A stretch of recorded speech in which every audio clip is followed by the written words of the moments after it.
Welcome everyone to Bravo 22 Live on our YouTube channel. This has been made possible by the Royal British Legion and the Drive Project. I'm Clement Boland. I've been a participant with Bravo 22 for, I think, about 5 years now. It's an excellent programme. It's had a lot to offer. On the live channel, we've got artists sharing their insights and skills live with you in your home, and I'd encourage anyone, ex-military or military or their families, to find out more about Bravo 22 and subscribe to the channel on Facebook, on the YouTube channel, and to like on Facebook. You can ask questions during this session if you use the chat feature on the YouTube page, then they'll be forwarded through to us and we can get those answered. There's more coming next week, and we'll give you more information about that at the end of the session. They're actually going to be our last few sessions for the year. Can I remind you, if you want to take part in the session live, then if you have some thin card of some kind, I'm using cereal box card like this, some scissors or craft knife, and you'll need a ruler and some tape or glue, Pritt stick type thing. Tape would be quite good, so you don't have to worry about tabs and things as much. And put something on the surface that you're using if you don't want it damaged. So if you're cutting on it, if you're using scissors, not so bad, but some kind of cutting mat or thick board. So I'll hand you over to Al Johnson, who today we're doing cardboard shapes, basic forms, and then we're going to see what we can do with those by putting them together, hopefully make some kind of cityscape. Right, I'll hand you over to Al. Thank you. Thank you, Clem. That's lovely. Yeah, Clem's you've been involved right from the beginning, actually, Clem, haven't you? Is it 5 years? Something like that? Yeah, actually. Yeah. A while. It's been a while. So very welcome, everyone. Welcome to everyone, and very welcome to Clem as our presenter today. So we're going to do constructions, sort of cardboard constructions. Now, they're really simple. Kind of very straightforward, and you can work to any kind of dimensions that you like. But what I'm using is I've got coloured card, actually, sort of A4 coloured card like this. But you don't need fancy coloured card. I've just used this because it's easier to see actually on the screen. You can use cereal boxes. They're a very, very good weight for card. If you want to buy a card to use for something like this, so 220 grams, 250 grams, something like that is about right. More than that, it gets a bit too thick to cut. So you want something that's fairly easy to cut, fairly easy to fold. And what we're going to do is make some structures, very simple structures, which can then be sort of assembled. And you can do all sorts of things with them. You can make them into kind of cityscapes or buildings. It's a very old-fashioned kind of straightforward construction with the use of sellotape. Marvelous thing. So that's what we're going to do. And you don't have to worry too much about the size of the card. If you've got A4 cards, that's fine. If you want bigger, you can go bigger.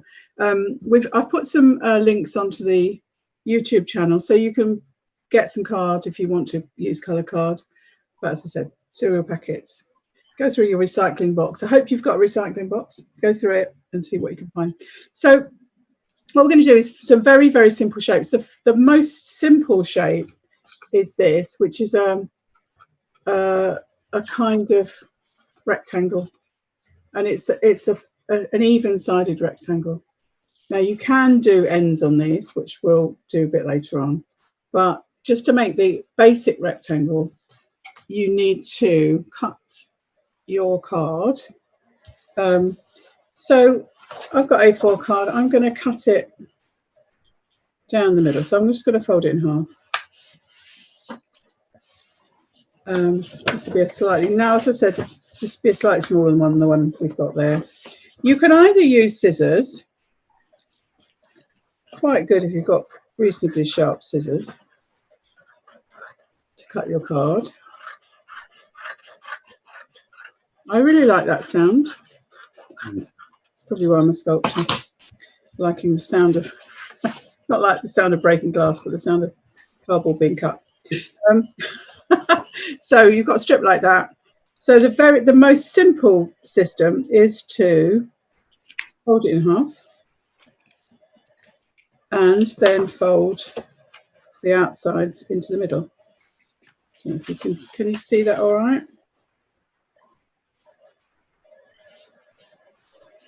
Okay. So then you've got a structure. I'm just going to bring that up slightly. A structure which you can tape together. And the simplest thing with tape is to flatten it out, put the tape on one side. So, and this is a bit of a thing. I'm very peculiar about tape. I don't like it showing. You can get quite nice sort of matte sellotape these days, but if you've only got the ordinary sort, you want it on the inside. So you can put it on the inside. So you put it on one edge, fold this over.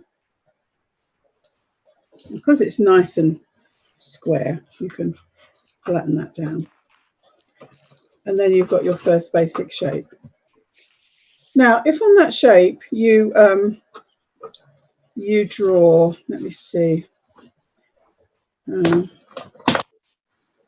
you draw a door like this, letterbox, handle, might have a window up there, and you draw some windows at the top. All a bit cartoony.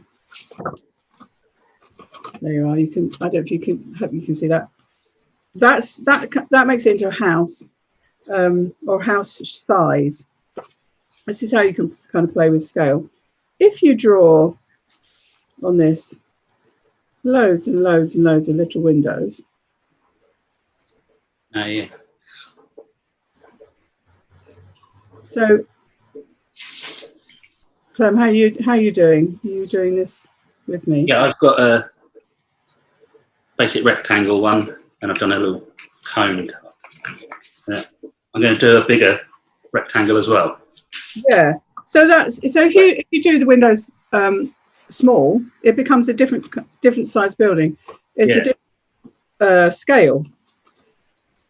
So you can kind of play around with the scale on these. So that's one of the basic structures. That's is a four-sided, even equal sides. You can actually make a cube. You'd probably have to measure that slightly. The other one is to the other sort of simple structure is to do a rectangle where you've got a narrow side and a longer side. Okay, so I'll show you how to do that. So that's fairly simple again. Sorry, I've got a hissing noise. I don't know if it's if you can hear it or not. So what you're doing is folding a small side and a long side, then a small side and then a long side. How well you can see that. I'll measure it out on a sheet. Okay, so if I was using the whole of that, it will be quite an uneasy sort of shape. So I'm going to cut the side of it. I'll show you the other way of cutting actually. So I'm going to just fold that in. Because these are machine cut, all these sheets machine cut, it's very easy actually to measure, because if you make a fold and the edges meet up on the sides, then you know that it's a straight line. Okay, so I'm going to cut. Then the other way of cutting is to use a craft knife. So these are actually medical scalpels, but you buy them in craft shops. There's loads of different kinds of craft knives. Some of them you can break the ends off and they sharp sort of to a sharper section. Some of the disposable ones. these particular knives are called Swan Morton, and they've got blades that you take off and replace.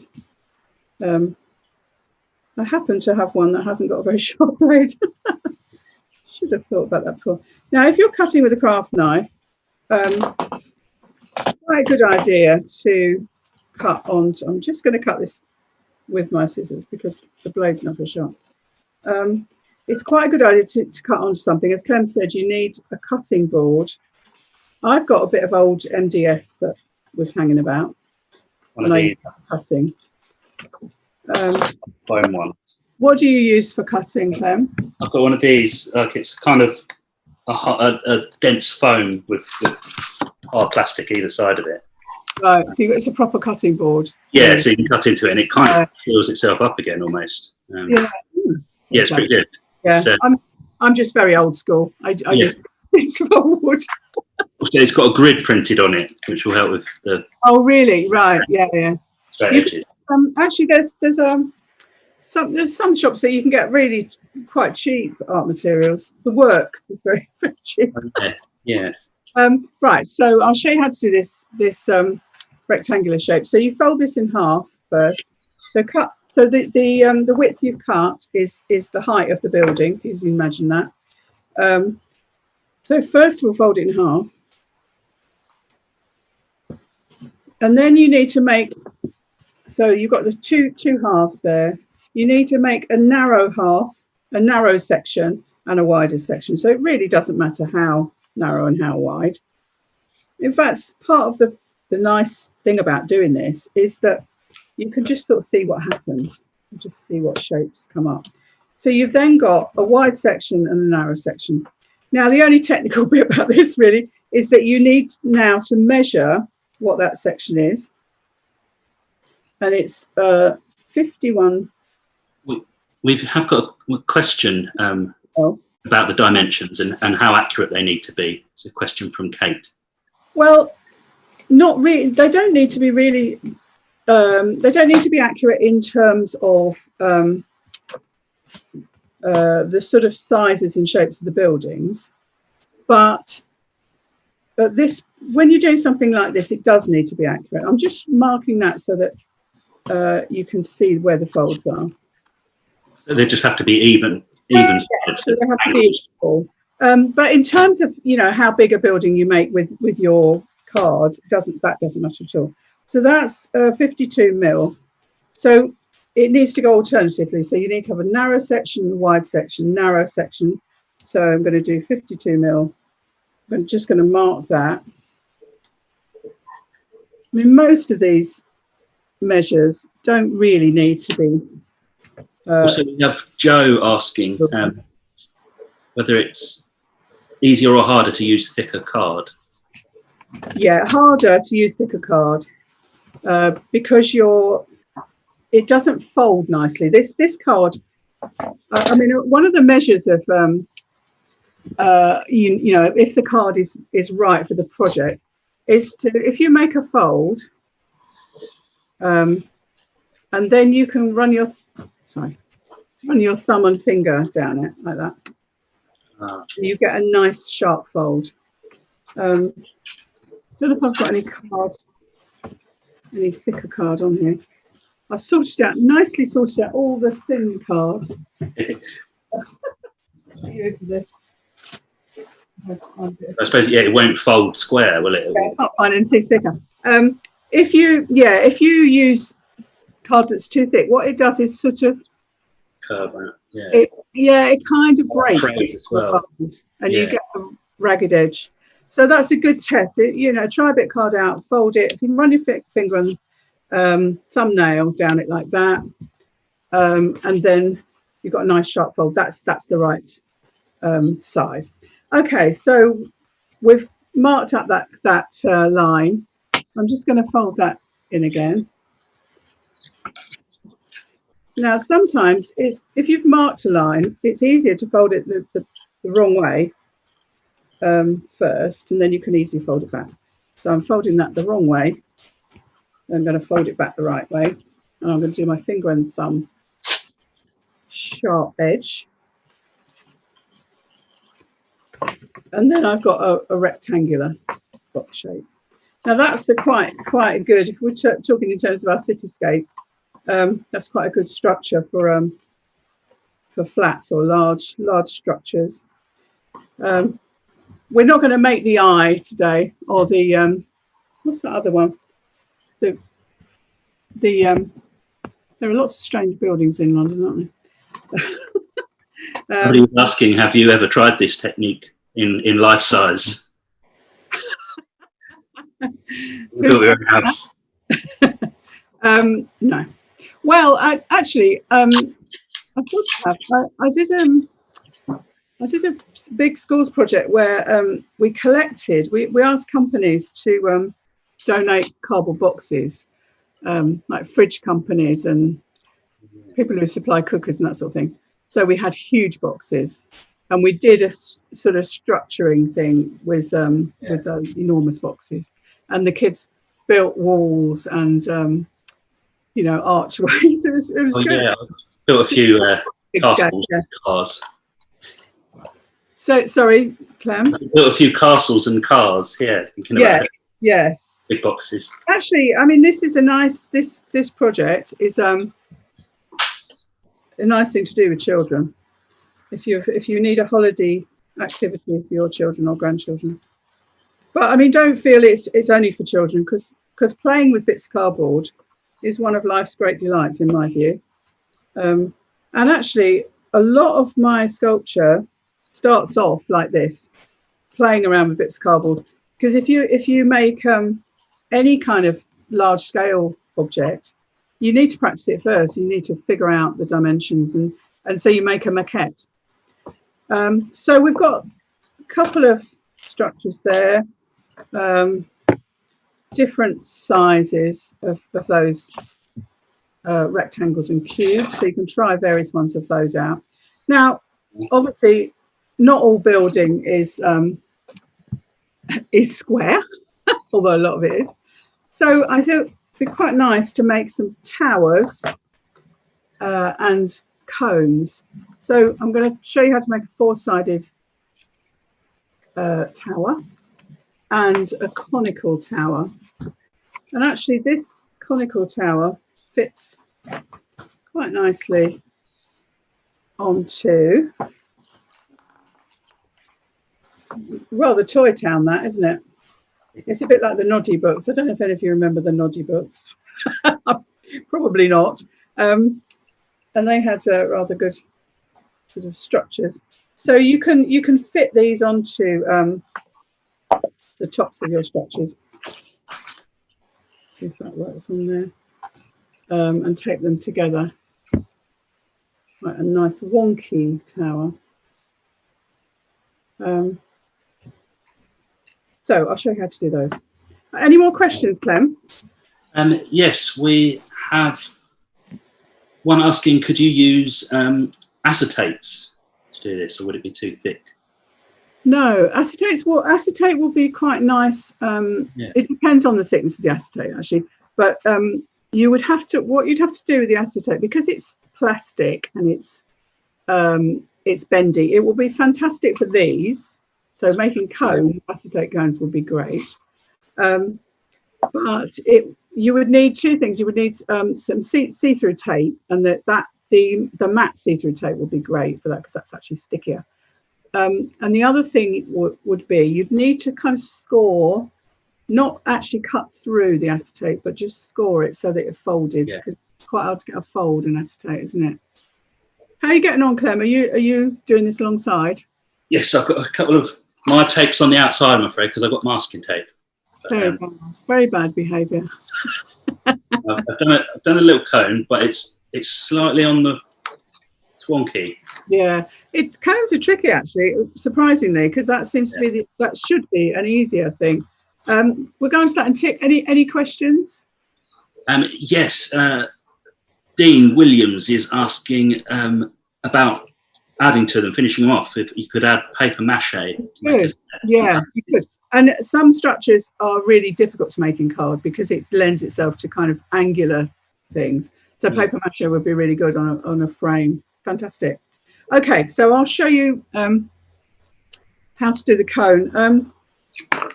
I've drawn up here a semicircle.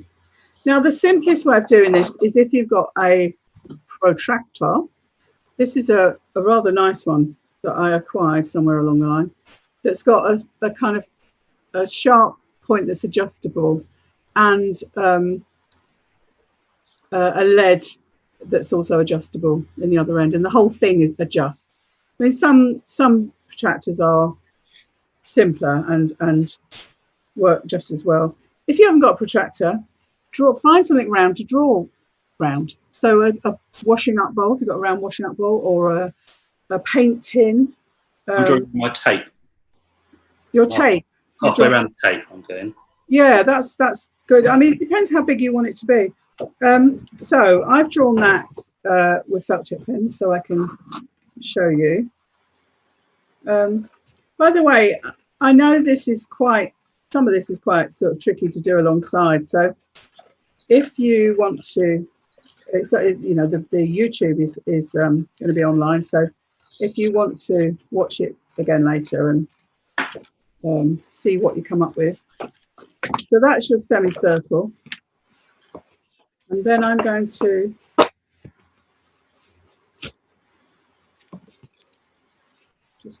if you find the center and then kind of roll it. Sorry, probably can't see it very well. I'm just going to roll it in. Hold on, I'm hearing a sound. I don't know if it's a humming sound. Can't get rid of it. Sorry, I apologise if you can hear it as well. So you can roll it into a cone. Now, with cones, it's very tricky to get them lining up on the edges, and you just have to do a bit of manoeuvring. Now, if I wanted this to fit onto one of the existing buildings, would it fit there? No, it needs a bit more size, because the cone needs to be bigger than the building. Obviously, the building's square and the cone is conical. That would work, I think.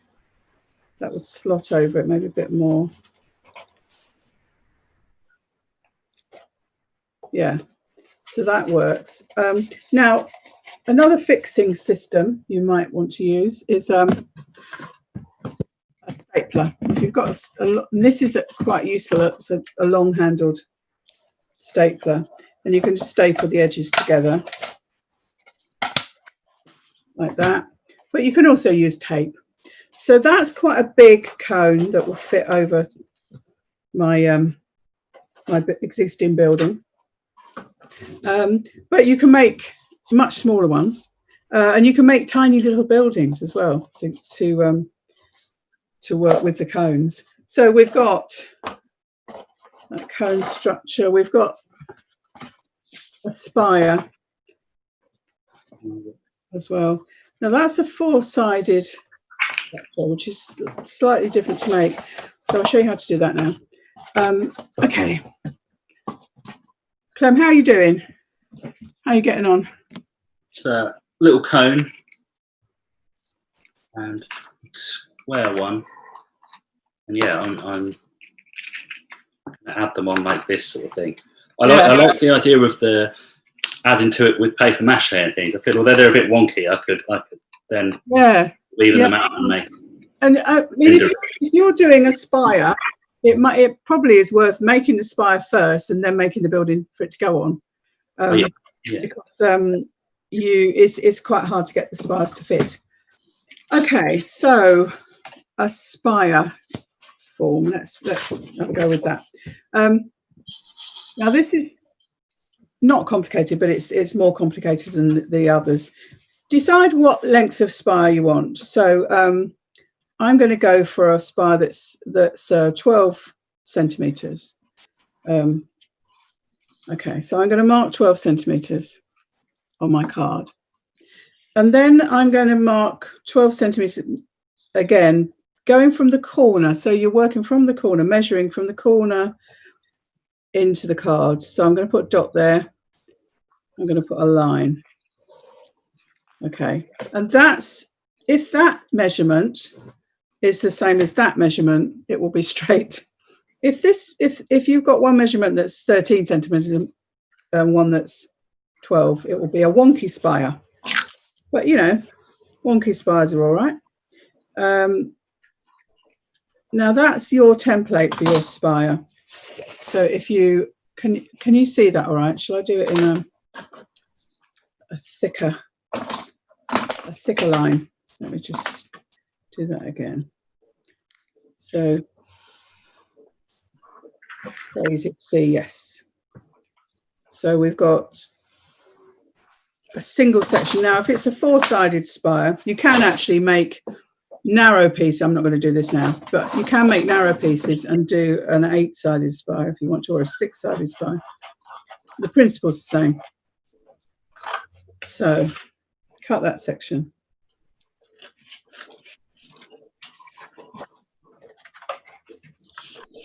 Now, for the sake of speed, I'm just going to cut 4 sections together. Normally I wouldn't do this because it's not very accurate, but I will do it for the sake of the television, for the sake of the media. I will do this. So I'm going to cut. So that's my pattern. What you could do actually, if you're going to make lots of things, is to make patterns up and then keep them. Just write template on them and keep them.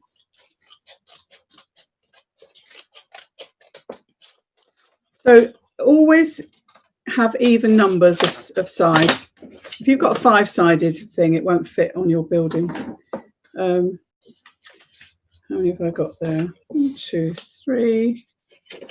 Just need one more. And then you tape them together.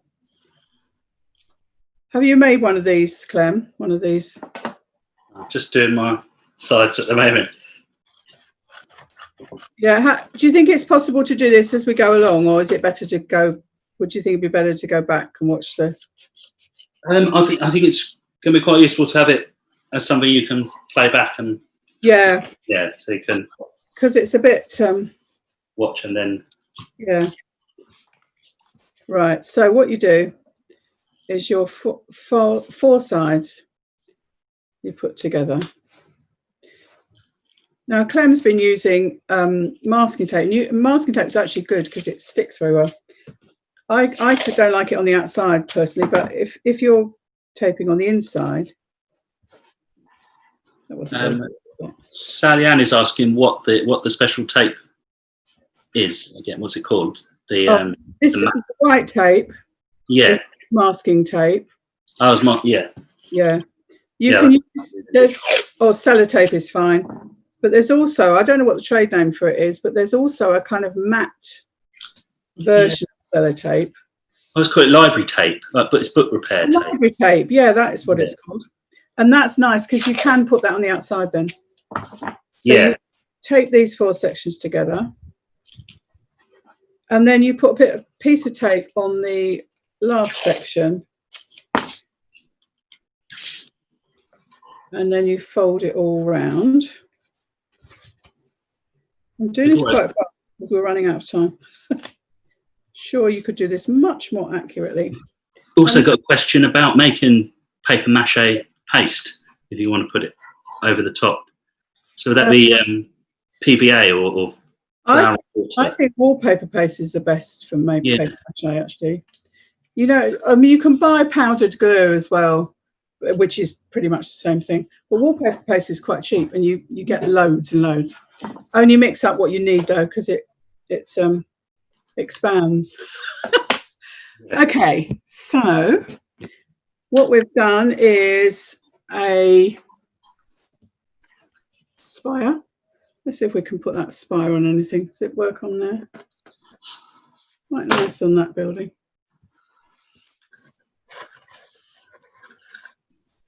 Yeah. Okay. We've made a spire and a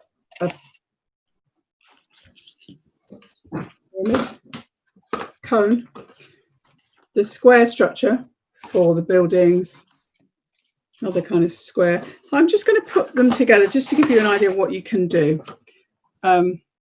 before we finish. So if I was making a church, for example, I might do that.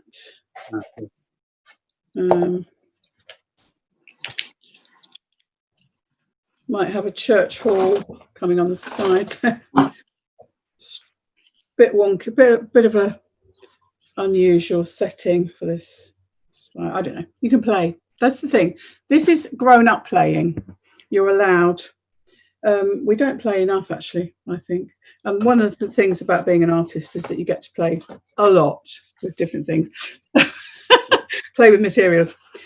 Any more questions, Clem, before we go? No, our last one was about the paper mache paste. Yeah. Yeah. Fantastic. Well, thank you for watching. Anne's built a house already, apparently. You've got a house? Sally Ann's built a house already. Has she? See, this is what we expect. Instant response. That's brilliant, Sally Ann. Fantastic. Our challenge to you is to make some of these structures and to see what you can do with them, play around with them, see what kind of cityscape you can build, or all sorts of buildings, or if you can do something else with them, you can turn them into sculptural structures. So it's a kind of very basic technique for playing around with stuff, seeing where it takes you. So lovely. Thank you very much for watching. Very nice to be in your living rooms again. And I'm going to hand you, thank you very much, and I'm going to hand you back to Clem to tell you what's on next week. Thank you. Thank you, Al. Thank you for everyone for tuning in and for all your questions and comments. In the video description at the bottom of the page, there's extra resources to help you with today's topic if you want to have a go yourself. And as we were saying during the live session, will be there recorded, so you can go over these things again. If you've been struggling to keep up, because I've been trying to make these very quickly, but they're all a bit wonky. I like the idea of covering them in paper mache to cover up and kind of render it and make it look all nice and smooth. Yes, there's also a feedback form in the comments section, and we'd love to have that back to help us make the next round of Bravo 22 bigger and better. And then we have sessions next week, and this is actually the final week of the online sessions for this year, and they both involve music. On Tuesday, we have Kate Beals and Steve Crockett with a session on theatre and music. And on Thursday, Al is back with Lorraine Smith and another session on art and music together. So yes, thank you very much, and thank you and bye for now. Make sure to remember, let anyone you know that could benefit from Bravo 22, let them know how to contact. So thank you very much. Thank you, Al. Thank you for everyone, and thanks for tuning in.